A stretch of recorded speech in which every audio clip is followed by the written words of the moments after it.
তত্ত্বাবধায়ক সরকার ব্যবস্থা বাতিলকে অবৈধ ঘোষণা করেছেন হাইকোর্ট। পঞ্চদশ সংশোধনী আংশিক বাতিল করে দুপুরে রায় দিয়েছেন বিচারপতি ফারাহ মাহবুব ও দেবাশিস রায়ের হাইকোর্ট বেঞ্চ। সেই সঙ্গে সংবিধান সংশোধনে গণভোটের ব্যবস্থা ফিরিয়ে আনার রায় দিয়েছেন উচ্চ আদালত। পঞ্চদশ সংশোধনীর বৈধতা চ্যালেঞ্জ করে রিটের রায়ে হাইকোর্ট জানান, এই সংশোধনী সংবিধানের সঙ্গে সাংঘর্ষিক। এটি আপিল বিভাগের ত্রয়োদশ সংশোধনী বিষয়ে সংক্ষিপ্ত রায়েরও পরিপন্থী। জনগণের ইচ্ছার প্রতিফলনেই পঞ্চদশ সংশোধনীর বিরুদ্ধে রিট করা হয়েছে বলেন হাইকোর্ট। সেই সাথে সংবিধানের ৭ ক, ৭ খ উপ অনুচ্ছেদ অন্তর্ভুক্তিও অবৈধ ঘোষণা করেছেন হাইকোর্ট। ৭ ক অনুচ্ছেদে সংবিধান বাতিল, স্থগিতকরণ সহ অপরাধে রাষ্ট্রদ্রোহ সর্বোচ্চ শাস্তির বিধান যুক্ত করা হয়। আর ৭ খ অনুচ্ছেদে সংবিধানের কিছু মৌলিক বিধানাবলী সংশোধন অযোগ্য করা হয়েছিল। পঞ্চদশ সংশোধনীর মাধ্যমে অন্তর্ভুক্ত জাতির পিতা ও স্বাধীনতার ঘোষণার বিষয়ে সিদ্ধান্ত পরবর্তী সংসদে নেওয়া হবে বলে জানিয়েছে হাইকোর্ট। এছাড়া সংবিধানের ধর্মনিরপেক্ষতার আদর্শ সংসদে ৫০ সংরক্ষিত নারী আসনের বিধান বহাল রাখার রায় দিয়েছেন উচ্চ আদালত।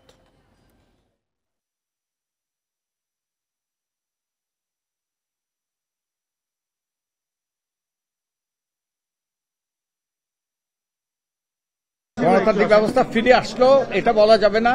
গণতান্ত্রিক ব্যবস্থা ফিরে আসার একটা গুরুত্বপূর্ণ দ্বার উন্মোচিত হলো। এটা নির্ভর করবে ভবিষ্যতে আমরা কিভাবে আচরণ করি। আমরা সকলে যদি আমাদের আচরণে পরিবর্তন আনি, আমাদের রাজনীতিবিদরা যদি তাদের আচরণে পরিবর্তন আনে, আমরা যদি আমাদের করণীয় করি, তাহলেই গণতন্ত্র ফিরে আসবে। ৪৪-এর ২ অনুচ্ছেদে হাইকোর্টের সমান্তরালভাবে নিম্ন আদালতে কিন্তু জুরিসডিকশন দিয়ে দেওয়া হয়েছিল। তিনি বলেছেন এইটাও সম্ভব নয়, কারণ এটা বেসিক স্ট্রাকচার ডক্ট্রিনের সঙ্গে সামঞ্জস্যপূর্ণ নয়। এই জন্য তিনি এটাকেও বাদ করে দিয়েছেন। কিভাবে গণতন্ত্র নির্বাসিত হয়েছে, কিভাবে আইনের শাসন ভুলুণ্ঠিত হয়েছে, কিভাবে বিচার বিভাগ এফেক্টেড হয়েছে, কিভাবে সংবিধানের বেসিক স্ট্রাকচার আঘাতপ্রাপ্ত হয়েছে, সেই কথাগুলো ওনারা বলেছেন। এরপরে ওনারা বলেছেন সুতরাং কেয়ারটেকার সিস্টেমটাকে বাতিল করাটা ওনারা অবৈধ ঘোষণা করেছেন। তত্ত্বাবধায়ক সরকার ব্যবস্থা বাতিলকে অবৈধ ঘোষণা করেছেন হাইকোর্ট। এ নিয়ে আলোচনার জন্য হাইকোর্ট থেকে যুক্ত হয়েছেন সহকর্মী জাহিদুল বাশার, সাথে আছেন জামাতে ইসলামের আইনজীবী শিশির মনির। সরাসরি চলে যাচ্ছি সেখানে। রাকিব, ধন্যবাদ আপনাকে। দেখুন, আজকে যে রায় দেওয়া হয়েছে এটি একটি ঐতিহাসিক রায়। আওয়ামী লীগ সরকার ২০১১ সালের জুনে যে সংশোধনীর মাধ্যমে তত্ত্বাবধায়ক ব্যবস্থা বাতিল করে দলীয় সরকারের অধীনে নির্বাচন করেছিল, সেই পুরো তত্ত্বাবধায়ক ব্যবস্থাই কিন্তু বাতিল করে দিয়েছেন আজকে এই হাইকোর্টের একটি বেঞ্চ, বিচারপতি ফারাহ মাহবুব এবং দেবাশিস রায়ের বেঞ্চ। আজকে আদালত একেবারে রায়ের শেষে স্পষ্টতই আদালত বলেছেন, যিনি পিটিশনার যে ২ জন ছিলেন তার মধ্যে একজন বদিউল আলম মজুমদার, তাকে ডেকে আদালত তাকে ধন্যবাদ জানিয়ে বলেছেন যে আপনার রিটের মাধ্যমে সারা দেশের মানুষের, সাধারণ মানুষের যে আকাঙ্ক্ষা তার প্রতিফলন ঘটলো। আপনি মানুষের আকাঙ্ক্ষাকেই কোর্ট পর্যন্ত নিয়ে এসেছেন। আজকের এই মামলা ১১ কার্যদিবস ধরে শুনানি হয়েছে, দীর্ঘ সময় শুনানি করেছেন। এই মামলায় আপনি জানেন যে বদিউল আলম মজুমদারের সাথে আরও যারা অন্তর্ভুক্ত হয়েছিলেন তার মধ্যে জামাতে ইসলামীর সেক্রেটারি জেনারেল মিয়া গোলাম পরোয়ার, তার আইনজীবী ছিলেন শিশির মনির। তিনি এই মুহূর্তে আমার সাথে রয়েছেন। কিছুক্ষণ আগে টেলিভিশনে যার বক্তব্য আপনি দেখাচ্ছিলেন, আমরা এখন সরাসরি তার কাছে শুনবো, কারণ এই পুরো রায়ের সময় তিনি ছিলেন, শুনানি করেছেন দীর্ঘদিন। শিশির মনির, স্বাগত আপনাকে। শুরুতে একটি জানতে চাইব, এই রায়ের ফলে আদালত যে বলেছেন যে সাধারণ মানুষের আকাঙ্ক্ষার প্রতিফলন ঘটলো, আদালত এটি কেন বললেন? এটা বলছেন যে আপনারা দেখেছেন যে বিগত 3টি যে নির্বাচন হয়েছে, আদালত এটাও মন্তব্য করেছেন যে 3টি নির্বাচনে জনগণের ইচ্ছা প্রকাশ করার সুযোগ পায়নি, অনাস্থা এসেছে, কনফিডেন্সলেসনেস এসেছে। সেই প্রেক্ষাপটে উইল অব দ্য পিপলকে এক্সপ্রেস করার জন্য যে মেকানিজম, এই মেকানিজম হলো ইলেকশন। আর ইলেকশনের মধ্যে সবচেয়ে ইম্পর্টেন্ট হলো ফ্রি ফেয়ার ইলেকশন যদি করতে হয়, তাহলে caretaker government mechanism is the only accepted mechanism. এই জন্য এই কেয়ারটেকার গভর্নমেন্টকে বাতিল করে দিয়েছিল যে পঞ্চদশ সংশোধনী। তিনি বলছেন যে কেয়ারটেকার গভর্নমেন্ট সিস্টেম বাংলাদেশের সংবিধানের মৌলিক স্তম্ভে পরিণত হয়েছে, এটিকে বাদ দেওয়া সম্ভব নয়, ইভেন পার্লামেন্টও এটিকে বাদ দিতে পারবে না। এই জন্য ডেমোক্রেসিতে ফ্রি ফেয়ার ইলেকশন এবং caretaker government in Bangladesh is an inseparable টুইনে পরিণত হয়েছে। এই জন্য তিনি বলছেন উইল অব দ্য পিপল এর অ্যাসপাইরেশনটা কোর্টে নিয়ে এসে বাস্তবায়ন যে করা গেল, এই জন্য তিনি পিটিশনার সহ সকল আইনজীবীকে ধন্যবাদ দিয়েছেন।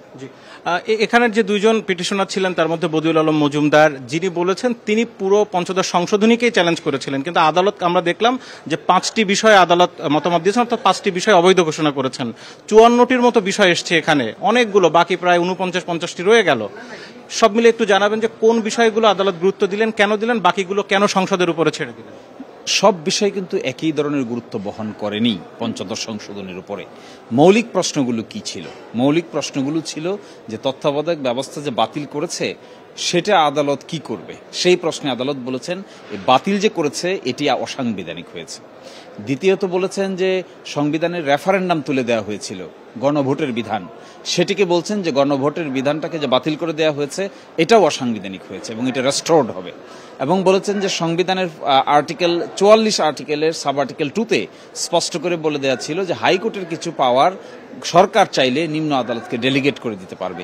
তিনি বলছেন যে এটি কখনোই অ্যাকসেপ্টেবল না, আমাদের 8th অ্যামেন্ডমেন্টের মামলার রায় অনুযায়ী এটিকে অ্যাকসেপ্ট করা যায় না, এটাকে অসাংবিধানিক বলেছেন। আর্টিকেল 7A, 7B, 7 ক এবং খ এটিকে আনকনস্টিটিউশনাল বলেছেন। এবং তিনি বলেছেন যে এই যে নির্বাচন ব্যবস্থাটাকে ডেস্ট্রয় করে দিয়ে জাতি হিসেবে আমাদেরকে আন্ডারমাইন করা হয়েছে, ডেমোক্রেসিকে ডেস্ট্রয় করে দেওয়া হয়েছে, পিপলের পাওয়ারকে এক্সপ্রেস করার কোনো মেকানিজম রাখা হয়নি, এই জন্য কেয়ারটেকার গভর্নমেন্টকে পুনরুজ্জীবন করেছেন। এছাড়া বাকি যে ছোটখাটো বিষয় রয়েছে সেগুলো বলছেন অনেকগুলোই আছে পলিসি ম্যাটার। আরও দুটি গুরুত্বপূর্ণ জিনিস রেখে দিয়েছেন, সেটা হলো বায়োডাইভার্সিটি, অর্থাৎ পরিবেশগত যে বায়োডাইভার্সিটি সংরক্ষণের জন্য যে পলিসিটা ইন্ট্রোডিউস হয়েছিল 15th অ্যামেন্ডমেন্টের মাধ্যমে, তিনি বলছেন এটা প্রোটেক্টেড। 96-এ আছে একটি বিধান যা নাকি সুপ্রিম জুডিশিয়াল কাউন্সিলের বিধান, এটাকে তিনি রেখে দিয়েছেন। তারপর আরেকটি বিধান আছে এখানে নৃতাত্ত্বিক জনগোষ্ঠীকে বিশেষ সুবিধা দেওয়ার জন্য যে পলিসি, এই পলিসিটাও তিনি রেখে দিয়েছেন। এছাড়া বাকি যে বিধানগুলো আছে এগুলো বলছেন যে নেক্সট সাকসেসিভ পার্লামেন্টের উপরে ছেড়ে দেওয়া হলো, সাকসেসিভ পার্লামেন্ট উইল ডিসাইড তার মধ্যে থেকে কোনটাকে সংরক্ষণ করবেন আর কোনটাকে সংরক্ষণ করবেন না। একটু আগে অ্যাটর্নি জেনারেল তিনি ব্রিফ করছিলেন, এই মামলায় রাষ্ট্রপক্ষ থেকে তারা ছিলেন। তিনি স্পষ্ট করে বলেছেন 2011 সালের জুনে যে সংশোধনী আনা হয়েছিল সুপ্রিম কোর্টের অ্যাপিলেট ডিভিশনে, যে 13 অ্যামেন্ডমেন্টের যেই ত্রয়োদশ সংশোধনী যেটি অবৈধ ঘোষণা করে রায় দেওয়া হয়েছিল, সেই বিচারপতি খায়রুল হক সহ বিচারপতি মাহমুদ হোসেন তাদেরকে তিনি সরাসরি দোষারোপ করেছেন এই দেশের গণতন্ত্র ধ্বংস করার পেছনের মূল কারিগর যারা রয়েছেন তাদের মধ্যে অন্যতম। আপনার কাছে একটা এই মুহূর্তের একটা বড় প্রশ্ন, যারা আজকের এই রায় শুনেছেন, তত্ত্বাবধায়ক ব্যবস্থার যেই বাতিল করে যে সংশোধনী আনা হয়েছে সেটি যেহেতু অবৈধ ঘোষণা করে দেওয়া হলো, তাহলে এখনই কি তত্ত্বাবধায়ক ব্যবস্থা ফিরলো নাকি আর কোনো ব্যারিয়ার আছে? একটি ধাপ অতিক্রম হলো, আর একটি ছোট্ট ধাপ বাকি থাকলো আমার মতে।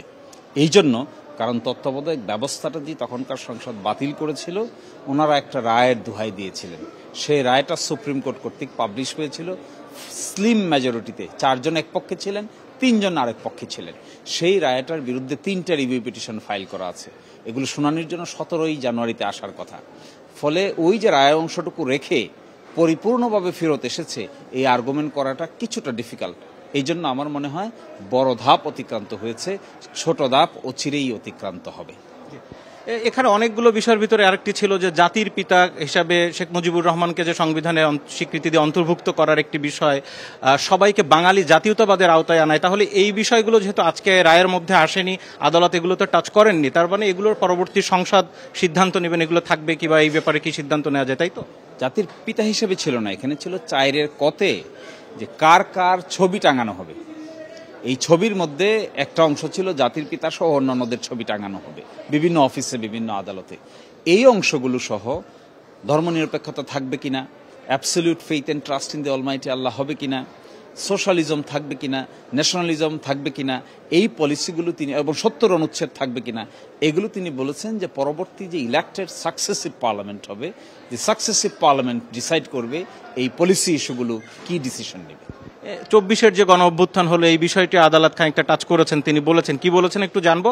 আরেকটি বিষয়, আদালত বারবার করে, আপনারা যারা এই মামলায় লড়েছেন, আদালতে গেছেন, আপনাদের ব্যাপারে খুব গ্রেটফুল আদালত, আমরা যেটি দেখলাম।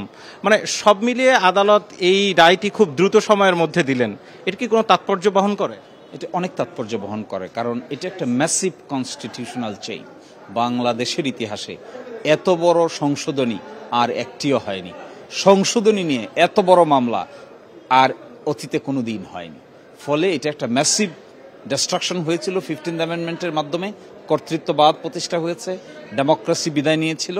তার বিরুদ্ধে এইটি যখন শুনানি হয়েছে আদালতে, সকলেই হোল হার্টেডলি আদালতকে সহযোগিতা করেছেন স্বল্পতম সময়ের মধ্যে নিষ্পত্তি করার ক্ষেত্রে। একদম ছোট্ট করে প্রশ্ন, সেটি হচ্ছে যে আপনি যেই দলের হয়ে অর্থাৎ জামাতের সেক্রেটারি জেনারেল গোলাম পরোয়ারের হয়ে আপনি আইনজীবী হিসেবে লড়েছেন, জামাতের বক্তব্য কি এই রায়ের পরে? জামাতের বক্তব্য হলো, আমাদের পক্ষ থেকে আমাদের প্রতিক্রিয়া হলো, রাজনৈতিক প্রতিক্রিয়াটা রাজনৈতিক ব্যক্তিবর্গ দিবেন, কিন্তু আইনজীবী হিসেবে আমার প্রতিক্রিয়া হলো এই রায়ের মাধ্যমে আমরা কাঙ্ক্ষিত ফলাফল পেয়েছি। কারণ আপনি জানবেন কেয়ারটেকার গভর্নমেন্ট সিস্টেমটা যে ইনকর্পোরেটেড হয়েছিল সংবিধানে, সেটি গোলাম আজম সাহেবের প্রস্তাবে, জামাতের উদ্যোগে প্রথমে প্রস্তাব উপস্থাপন হয়েছিল, সেটি তখনকার সংসদ অ্যাকসেপ্ট করেছিল। এই জন্য এই যে কেয়ারটেকার গভর্নমেন্ট আবার পুনরায় আসছে, এই জন্য আমার ক্লায়েন্ট এবং আমরা অবশ্যই হ্যাপি। আপনাকে অনেক ধন্যবাদ এতক্ষণ আমাদের সাথে আজকের যে ঐতিহাসিক রায় যেটি আদালত দিলেন, সেই 15 অ্যামেন্ডমেন্টের বেশ কিছু বিষয়, গুরুত্বপূর্ণ 5টি বিষয় কিন্তু বাতিল ঘোষণা করে যে রায় দিয়েছেন, সেই রায়ের বিস্তারিত জানাচ্ছিলেন আইনজীবী শিশির মনির। আপনাকে ধন্যবাদ। আমাদের সাথে ছিলেন জ্যেষ্ঠ প্রতিবেদক জাহিদুল বাশার। সাবেক প্রধানমন্ত্রী শেখ হাসিনার বিরুদ্ধে গণহত্যা এবং মানবতা বিরোধী অপরাধের তদন্ত শেষ করতে 2 মাস সময় বেঁধে দিয়েছে আন্তর্জাতিক অপরাধ ট্রাইব্যুনাল। এছাড়া শেখ হাসিনাকে ভারত থেকে ফিরিয়ে আনতে ইন্টারপোলের পদক্ষেপ চাওয়ার বিষয়ে পুলিশ মহাপরিদর্শকের কাছে জানতে চেয়েছে ট্রাইব্যুনাল। দুপুরে ব্রিফিংয়ে এসব কথা জানান চিফ প্রসিকিউটর তাজুল ইসলাম। তিনি জানান, শেখ হাসিনার মামলার পরবর্তী শুনানি 18 ফেব্রুয়ারি। এছাড়া জুলাই আগস্ট গণহত্যায় আনিসুল হক সহ 16 জনের বিরুদ্ধে 2 মাসের মধ্যে তদন্ত শেষ করার নির্দেশ দিয়েছে ট্রাইব্যুনাল। এর আগে সকালে জুলাই আগস্টে গণহত্যা ও মানবতা বিরোধী অপরাধের অভিযোগে গ্রেপ্তার সাবেক মন্ত্রী আনিসুল হক, হাসানুল হক ইনু সহ 16 আসামিকে আন্তর্জাতিক অপরাধ ট্রাইব্যুনালে হাজির করা হয়। এর আগে 18 নভেম্বর 16 আসামির মধ্যে 9 মন্ত্রী ও প্রতিমন্ত্রী সহ 13 জনকে ট্রাইব্যুনালে হাজির করা হয়। ওই দিন রাষ্ট্রপক্ষের আবেদন মঞ্জুর করে 13 জনকে কারাগারে পাঠান বিচারপতি গোলাম মর্তুজা মজুমদারের নেতৃত্বে 3 সদস্যের আন্তর্জাতিক অপরাধ ট্রাইব্যুনাল। শেখ হাসিনা তিনি তার গ্রেপ্তারের ব্যাপারে যে আমরা ইন্টারপোলের মাধ্যমে রেড নোটিশ জারি করা, আদালতের যে গ্রেপ্তারি পরোয়ানা সেটা কার্যকরের কি ব্যবস্থা, এবং ভারতের সাথে সম্পাদিত যে অপরাধীর বহিঃসমর্পণ চুক্তি অর্থাৎ এক্সট্রাডিশন ট্রিটি, সেই অনুযায়ী কতদূর ব্যবস্থা নেওয়া হয়েছে সেটা জানার জন্য আদালত পরবর্তী 2 সপ্তাহের মধ্যে একটা প্রতিবেদন চেয়েছেন। জনপ্রশাসনে উপসচিব ও যুগ্ম সচিব পদে পরীক্ষার মাধ্যমে পদোন্নতির সুপারিশ করার সিদ্ধান্ত নিয়েছে জনপ্রশাসন সংস্কার কমিশন। মঙ্গলবার সকালে সচিবালয়ে সাংবাদিকদের সঙ্গে জনপ্রশাসনের সংস্কার কমিশনের মত বিনিময় সভায় কমিশন প্রধান আব্দুল মুঈদ চৌধুরী এসব তথ্য জানান। তিনি বলেন, উপসচিব পদে পদোন্নতির ক্ষেত্রে প্রশাসন ক্যাডারের কর্মকর্তাদের জন্য 50% এবং অন্য ক্যাডার থেকে 50% সুপারিশ করা হচ্ছে। বর্তমানে উপসচিব পদে পদোন্নতিতে প্রশাসন ক্যাডার থেকে 75% ও অন্য ক্যাডার থেকে 25% নেওয়া হয়। উপসচিব ও যুগ্ম সচিব পদে পদোন্নতির বিষয়ে মুঈদ চৌধুরী বলেন, পরীক্ষা ছাড়া আর কেউ পদোন্নতি পাবেন না। পাবলিক সার্ভিস কমিশন পরীক্ষা নেবে। 70 নম্বর না পেলে পদোন্নতি পাবেন না। উপসচিব ও যুগ্ম সচিব এই 2 পর্যায়ে হবে। এর পরের পর্যায়ে সরকার পদোন্নতি দিতে পারবে। এছাড়া চাকরির জন্য পুলিশ ভেরিফিকেশন প্রথা উঠিয়ে দেওয়ার সুপারিশ করা হবে বলে জানিয়েছেন কমিশন প্রধান। আর স্বাস্থ্য ও শিক্ষা ক্যাডারকে বিচার বিভাগের মতো আলাদা করার সুপারিশ করা হবে বলে জানান জনপ্রশাসন মন্ত্রণালয়ের সিনিয়র সচিব মোহাম্মদ মুখলিসুর রহমান।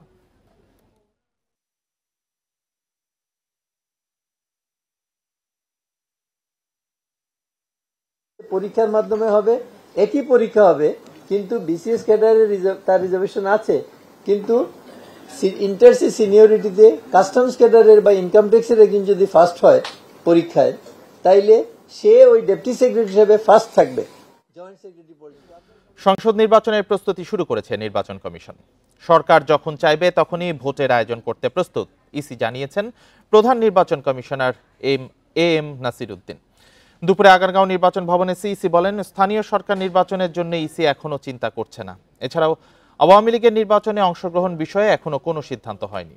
সিইসি বলেন, গতানুগতিক ভোটিং সিস্টেমের প্রতি মানুষের আগ্রহ নেই। সুষ্ঠু ও সুন্দর পরিবেশে ভোটাররা যাতে ভোট দিতে পারে সেজন্য আইনের বিধিতে পরিবর্তন আনা হতে পারে বলেও জানান সিইসি। রাজনৈতিক দলগুলো তারা বলছেন যে অন্তর্বর্তী সরকারের কাছ থেকে নির্বাচিত সরকারের কাছে ক্ষমতা হস্তান্তর করা হোক, এই দাবি কিন্তু রাজনীতির মাঠে কিন্তু এটাই দাবি। এবং মাননীয় প্রধান উপদেষ্টা কিন্তু ওনার বক্তব্যের মধ্যে ওই ইঙ্গিতই দিয়েছেন, উনি স্থানীয় সরকার নির্বাচনের কথা বলেন নাই। আমরাও প্রস্তুতি নিচ্ছি জাতীয় নির্বাচনের জন্য। বিভাগীয় কর্মকর্তাদের আশ্বাসে অবরোধ প্রত্যাহার করেছেন রেলের অস্থায়ী শ্রমিকরা। এর আগে রাজধানীর কারওয়ান বাজারে এফডিসি রেল ক্রসিং অবরোধ করেন তারা। বেলা 11টা থেকে অবরোধ কর্মসূচি শুরু করে এফডিসি রেল ক্রসিংয়ে স্লোগান দেন অস্থায়ী শ্রমিকরা। তাদের 5 মাসের বেতন বকেয়া রয়েছে বলে জানান অবরোধকারীরা। তারা মূলত রেলে গেট কিপার হিসেবে কাজ করেন। বেতন বকেয়া থাকায় দুঃখ প্রকাশ করে ঢাকা রেলওয়ে বিভাগীয় ব্যবস্থাপক মহিউদ্দিন আরিফ বলেন, অভ্যন্তরীণ জটিলতার কারণে দেরি হয়েছে। বৃহস্পতিবার তাদের বেতন পরিশোধের আশ্বাস দেন তিনি।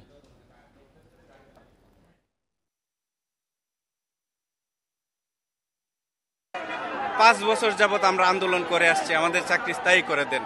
কি তালবাহানা করে ওই সময় আইসো ওই সময় আইসো, কোনোভাবে কোনো কিছু হচ্ছে না। আজকে 6 মাস যাবত বেতন দেয় না। আপনারা জানেন বাংলাদেশে যতগুলা সরকার আছে, গার্মেন্টস শ্রমিক থেকে তারা 1 তারিখ থেকে 10 তারিখ হয়ে গেলে তারা আর চলতে পারে না।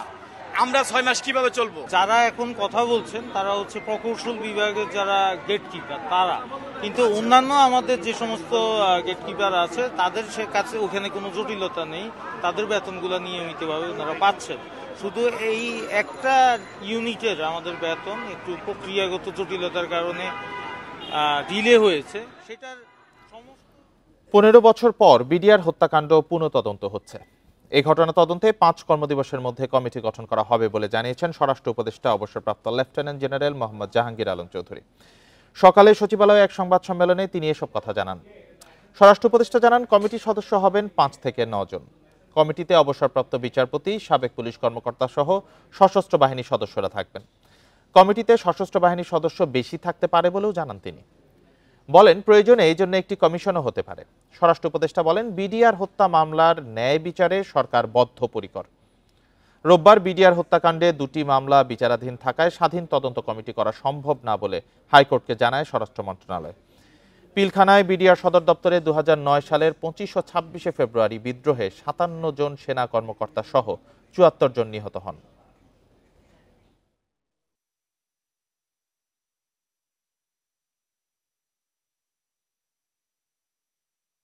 বিডিআর হত্যাকাণ্ডের ন্যায় বিচার নিশ্চিতকরণের জন্য আগামী 5 কার্য দিবসের মধ্যেই একটি তদন্ত কমিটি গঠন করা হবে। এই কমিটিতে থাকবেন অবসরপ্রাপ্ত বিচারক, সিভিল সার্ভিস, সশস্ত্র বাহিনী ও পুলিশের অবসরপ্রাপ্তদের নিয়ে গঠিত করা হইবে। এক সরকারি চিকিৎসক সহ 3 জনের বিরুদ্ধে বেসরকারি হাসপাতাল চালিয়ে 3 বছরে অন্তত 3 কোটি টাকা আত্মসাতের অভিযোগ উঠেছে। অথচ সরকারি চিকিৎসকদের বেসরকারি হাসপাতালের সঙ্গে যুক্ত থাকার বিধান নেই। 32 মালিকের প্রতিষ্ঠান হলেও ওই 3 জন অন্যদের মতামত ছাড়াই এখন বন্ধ করে দিয়েছে হাসপাতালটি। আর স্বাস্থ্য অধিদপ্তর বলছে, অভিযুক্তদের বিরুদ্ধে প্রমাণ মিললে নেওয়া হবে ব্যবস্থা। রাজধানীর মুগদার ফ্রেন্ডস কেয়ার হাসপাতাল চালু হয় 2021 সালের মার্চে। 32 জন বিনিয়োগ করেন প্রায় 8 কোটি টাকা, কিন্তু হুট করেই গত 4 মাস ধরে বন্ধ হাসপাতালটি। প্রতিষ্ঠানটির চেয়ারম্যান ডাক্তার রফিকুল ইসলাম, ব্যবস্থাপনা পরিচালক সোহরাওয়ার্দী মেডিকেল কলেজের সহকারী অধ্যাপক ডাক্তার আতিদ মোহাম্মদ মোল্লা এবং পরিচালক রাশেদুল কবির চৌধুরী, এই 3 জনের বিরুদ্ধে অভিযোগ অন্য পরিচালকদের না জানিয়ে বন্ধ করে দেন প্রতিষ্ঠান। এ যাবৎকালীন সময়ে ওনারা কোনো বোর্ড রেজুলেশন করেনি, কোনো বোর্ড মিটিং করেনি, কখনো কোনো হিসাবের পারপাজে আমাদেরকে ডাকেনি। কেনাকাটার নামে মোটা অঙ্কের টাকা সরানোর অভিযোগ করেন অন্যান্য পরিচালকরা। পূর্ব পরিকল্পনায় ছিল আমরা এখান থেকে এভাবেই হসপিটালটার গ্রিপ করব। গত 1 বছর প্রতিষ্ঠানের অনেক কর্মচারীকে দেয়া হয়নি বেতন, এমনকি হাসপাতালের বাড়ি ভাড়াও বাকি 61 লাখ টাকা। ওনাদের কাছে গেলে ওনাদেরকে পাওয়াও যায় না, আর ওনারা সবসময় দূরে দূরে থাকে। আর বলে যে আমাদের লস, এখন তাদের লাভের ভাগটা আমাদের দিচ্ছে না, লসের কথা আমরা কেন শুনবো? অভিযুক্ত ডাক্তার রফিকুল ইসলাম বর্তমানে দেশের বাইরে থাকায় তার বক্তব্য নেওয়া যায়নি। এদিকে হিসেব না দেওয়ার অভিযোগ স্বীকার করে নেন ফ্রেন্ডস কেয়ারের এমডি ডাক্তার আতিদ মোহাম্মদ মোল্লা, তবে দায় চাপান অন্যদের ওপর। আর প্রথম শ্রেণীর কর্মকর্তা হয়েও আইন লঙ্ঘনের বিষয়টিকে এড়িয়ে যান। ডাক্তার হিসাবে আমি অনেক কাজ করেছি, এমডি হিসাবে অনেক কাজ করতে পারি নাই বা ব্যর্থতা ছিল। আমার গভর্নমেন্ট হসপিটাল থেকে আমি কোনোদিন আমার এদিকের কোনো রোগী আমার রেফারেন্সে আসেনি। এটা ছিল ভালো যে আমি সেবামূলক প্রতিষ্ঠা, বাংলাদেশে অনেক ঘাটতি আছে, এটা উদ্যোগের সাথে ছিলাম।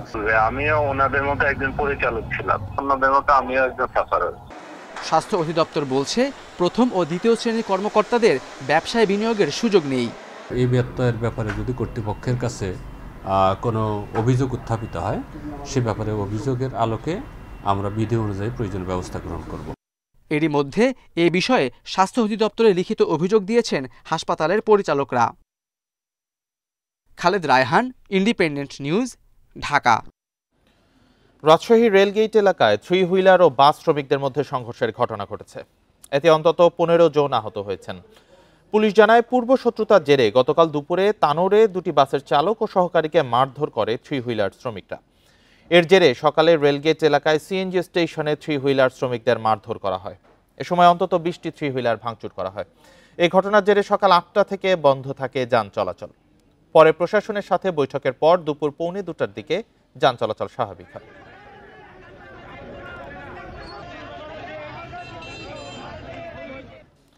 সারা দেশে হিমেল হাওয়ার দাপটে জেঁকে বসেছে শীত। কোথাও কোথাও কুয়াশা কিছুটা কমলেও বেড়েছে শীতের তীব্রতা। পঞ্চগড়ে সকাল 9টায় সর্বনিম্ন তাপমাত্রা রেকর্ড করা হয় 9.1 ডিগ্রি সেলসিয়াস। সকালে সূর্য উঠলেও দুপুরের পর থেকে কুয়াশার সাথে উত্তরের হিমেল বাতাসে বাড়ে ঠান্ডা অনুভূতি। মৃদু শৈত্যপ্রবাহের কারণে দুর্ভোগ বেড়েছে নিম্ন আয়ের মানুষের। চুয়াডাঙ্গায় সকাল 6টায় জেলার সর্বনিম্ন তাপমাত্রা রেকর্ড করা হয়েছে 11 ডিগ্রি সেলসিয়াস। শীত বাড়ায় হাসপাতালের বহির্বিভাগে বেড়েছে শীতজনিত রোগীর চাপ। তবে শীত উপেক্ষা করে কাজে বের হয়েছেন অনেকেই। মেহেরপুরে শৈত্যপ্রবাহ কেটে গিয়ে তাপমাত্রা কিছুটা বৃদ্ধি পেলেও কমেনি শীতের তীব্রতা। ব্যাহত হচ্ছে মানুষের স্বাভাবিক চলাচল। বিশেষ প্রয়োজন ছাড়া অনেকেই সকালে ঘর থেকে বের হচ্ছেন না। নাটোরে শীতের সাথে পাল্লা দিয়ে বাড়ছে হিমেল বাতাস ও ঘন কুয়াশা। ঘন কুয়াশার কারণে জমিতে বীজ বপন করতে পারছেন না কৃষকরা, ফলে ক্ষতিগ্রস্ত হচ্ছেন বলে জানান তারা। নওগাঁয় গত 3 দিন ধরে কুয়াশা কমলেও কমেনি শীতের দাপট। সকালে এবং সন্ধ্যার পর থেকে শীতটা এত বেশি পড়ছে যে 2-3টা কাপড় পরেও শীত ঠেকাচ্ছে না। কিন্তু এখনো রোপণ করতে যাচ্ছি, কিন্তু দেখি এখনো ঘন কুয়াশার কারণে বীজটা আমি বুনতে পারছি না। শীতের জন্য আমাদের কামাই নেই, 200 টাকা কামাই করতে যায় না। এখন আমরা কি করে চলি? বিলে হাঁস পালন করে স্বাবলম্বী হচ্ছেন নড়াইলের অনেক খামারি ও বেকার যুবক। প্রাকৃতিক পরিবেশে খরচ কম হওয়ায় অনেকেই ঝুঁকছেন হাঁসের খামারে। 6 মাস হাঁস পালন করে ডিম ও মাংস থেকে আয় হচ্ছে 1 থেকে 3 লাখ টাকা পর্যন্ত। হাঁস পালন, ডিম উৎপাদনে খামারিদের প্রশিক্ষণ সহ সব ধরনের সহযোগিতা করছে জেলা প্রাণী সম্পদ অফিস। নড়াইল সদর উপজেলার শোলপুর বিল, ইছামতি, কলরা, পাটেশ্বরী সহ লোহাগড়া ও কালিয়া উপজেলার 10 থেকে 12টি বিলে গড়ে উঠেছে হাঁসের খামার। আশেপাশের 5 শতাধিক খামারি বর্ষা মৌসুমে অস্থায়ী খামারে হাঁস পালন ও ডিম উৎপাদন করছেন। হাঁস পালন করে অনেকের পরিবারে এসেছে সচ্ছলতা। বর্ষা মৌসুমে বিলের পানিতে প্রাকৃতিক খাবার খেয়ে বেড়ে ওঠায় লাভবান হচ্ছেন খামারিরা। সর্বপ্রথম 4-5 জনের খামার করতাম, করার পরে আমাকে লাভ দেখে আমাকে বর্তমানে এই জায়গা বহুত জন এখন করে। বিল কলেজ যে লোকগুলো আছে ম্যাক্সিমাম লোক এখানে হাঁস পোষে এবং প্রত্যেক বাড়ি 100 হাঁস থেকে শুরু করে 1000 পর্যন্ত হাঁস আছে। প্রতিটি খামারে 200 থেকে 1000 পর্যন্ত হাঁস রয়েছে। 4 থেকে 5 মাসে 2 থেকে 3 লাখ টাকা পর্যন্ত আয় করা যায় বলে জানিয়েছেন খামারিরা। 2019 সাল থেকে হাঁস পালন করা শুরু করছি 200 হাঁস থেকে। এখন আমার খামারে 500 হাঁস আছে। সরকার একটু ডানি ভাই খাবারের দিক দিয়ে আমাকে একটু লক্ষ্য দিত, আমরা আরও আগের দিকে আগতি পারতাম। হাঁস পালন করে কর্মসংস্থানের পাশাপাশি মাংস ও ডিম উৎপাদনের প্রশিক্ষণ সহ সব ধরনের সহযোগিতা করার কথা জানিয়েছে জেলা প্রাণী সম্পদ অফিস। একটি খামারে গড়ে প্রায় 500 হাঁস পালন। এই খামার থেকে তারা প্রতি মাসে প্রায় 1.5 লক্ষ টাকা আয় করেন। জেলা প্রাণী সম্পদ অফিস যারা সব হাঁস পালন করেন আগ্রহী যুবকদেরকে প্রশিক্ষণ দিয়ে থাকে, কারিগরি সহায়তা দিয়ে থাকে। এছাড়া সরকার নির্ধারিত মূল্যে আমরা এখান থেকে তাদের ভ্যাকসিন সরবরাহ দিয়ে থাকি, যাতে কোনো বড় ধরনের রোগ এই হাঁসের না হয়। প্রতি বছর জেলায় যে পরিমাণ ডিম উৎপাদন হয় তার আনুমানিক বাজার মূল্য 25 কোটি টাকা। Independent news. আর এই ছিল আজকের বিরতিহীন সংবাদ দুপুরে।